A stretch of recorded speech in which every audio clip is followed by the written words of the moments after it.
problema todo é o seguinte, né? É que essa guerra já dura 9 anos e a gente não vê, porque eles têm, isso que eu queria que você falasse, Edilson, os sauditas estão enfrentando baixas expressivas, aí, inclusive com a perda de equipamento de alta tecnologia. Confere, como é que está esse negócio aí? A Aliança Saudita ela foi humilhada dentro do Iêmen. Talvez se fala muito dos conflitos no Oriente Médio na década de 70, né, principalmente envolvendo Israel e a Liga Árabe, os países árabes, né, ali, mas esse conflito atual ele colocou a Arábia Saudita de joelhos, basicamente, né. Obviamente não impactou diretamente na economia do país, uma vez que a Arábia Saudita é um país extremamente rico, com muitos recursos e muito aparato militar. Mas as perdas foram gigantescas e elas foram humilhantes. Basicamente, a Arábia Saudita ela contratou mercenários, especialmente da Somália e Sudão, ondas inteiras de mercenários. Ela também recrutou mercenários vindos do Afeganistão, do conflito afegão, tá? Alguns deles do Cáucaso, da Chechênia, tá? Que não necessariamente pró-russos. Essas guerras, tanto do Afeganistão quanto do Cáucaso, elas criaram uma legião de pessoas muito bem preparadas para conflitos terríveis como esses, tá?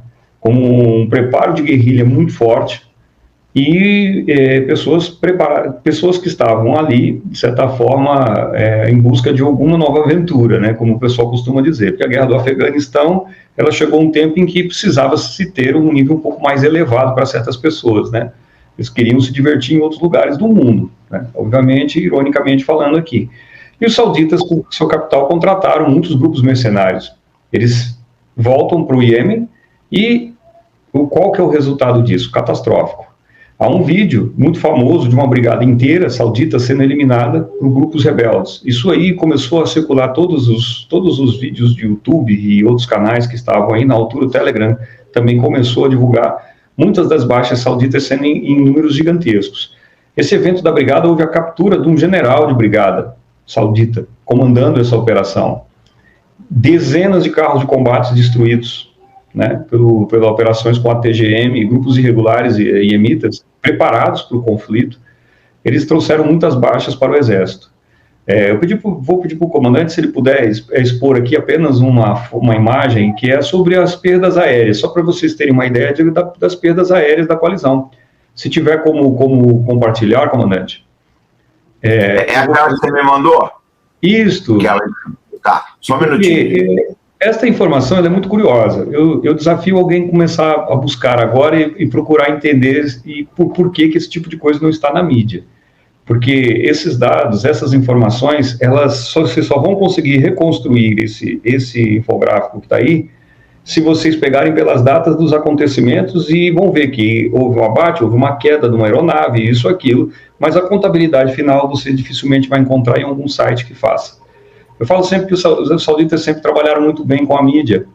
Esse daqui, pessoal, não sei se dá para todo mundo ver mais claramente, mas eu vou tentar aqui, vou tentar abrir pelo meu e vou tentar fazer uma leitura do que tem aí nesta imagem, para que vocês tenham uma ideia, né, do quanto que tem. Bom, ali estão as perdas da coalizão.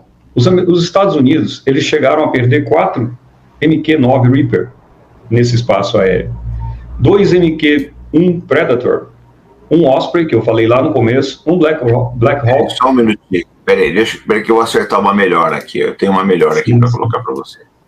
11 Scan Eagles, né?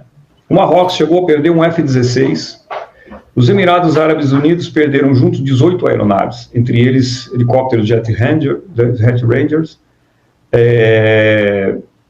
Mirage 2000, aeronaves AT-802U, a Jordânia perdeu também um F-16, o Bahrein também perdeu um F-16, 7 Tibel, né, que são aqueles helicópteros drones, também. Perderam também Predators, drones chineses, 3, tá? No Seeker 400, 2 Apache, um Black Hawk. E a Arábia Saudita foi o que teve as maiores perdas, com 42 aeronaves. Tá? 3 Tornados, 2 F-15, um Eurofighter, 7 Apache, 2 Black Hawks, um Panther, helicópteros, né, claro, 2 RQ-20, uma infinidade aqui que eu não vou ficar lendo, mas mais ou menos 13, 16, 19, 22, 23, 24 drones no espaço aéreo IEMITA. Tá? Para vocês terem uma ideia do impacto que foi isso para a força da coalizão. Devo lembrar que as forças IEMITA são basicamente forças irregulares, grupos considerados guerrilheiros, né? Muito semelhante aos grupos que povoavam as montanhas ali do Afeganistão, em grupos pequenos, e que acabaram combatendo essas forças. Isso foram as perdas aéreas. Gostei da bonequinha ali com cabeça de chapéu de alumínio, de cone de alumínio ali. Mas essas perdas vocês podem buscar e vocês vão achar isso aí na internet, apenas se vocês encontrarem pelas datas em que isso aconteceu. Tá? Então, as perdas da coalizão foram muito grandes e para um país basicamente despreparado. É óbvio que o Irã também forneceu sistemas de armas e preparo para esse pessoal. Muitos dos mísseis que abateram esses aviões, essas aeronaves, na verdade eram mísseis utilizados em outros aviões que foram convertidos em armas para uso terra-ar, para uso e disparo de maneira, basicamente assim, technical, né, como o pessoal fala. Eles não detêm uma força aérea com capacidade de garantir supremacia aérea, como os sauditas mantêm no espaço aéreo. Imagina se tivesse, Edilson. E eu gosto de usar esse exemplo aqui para mostrar para vocês uma dificuldade que é um conflito desses. Agora, você imagina você encarar uma Ucrânia com todo o aparato militar que ela tem, o negócio é complicado. Não é assim como as pessoas pensam no jogo do super trunfo, que a carta A e a carta B, elas vão se equiparar nisso e naquilo, não funciona muito assim. O Iêmen também chegou a afundar navios, tá? Com mísseis chineses, disparou da costa, acertando um navio de assalto do Emirados Árabes, que preparava uma operação, também atingiu uma corveta saudita, e veja bem, nós não estamos falando de um exército propriamente dito, estamos falando de grupos irregulares que estão lá. Então, gente, isso dá mais ou menos para a gente ter uma ideia do quanto essa guerra ela tem sido apagada da história. Essas perdas aéreas aí são inúmeras para os países. Juntos aí, em termos de drones e aeronaves, eles têm basicamente mais de 80 aeronaves destruídas. Tá? Nesse período de 9 anos, como diz o comandante Farinazzo. Então, foi uma derrota humilhante, com perdas. O Iêmen chegou a atacar dentro do território saudita, entrando 50 quilômetros na fronteira sul.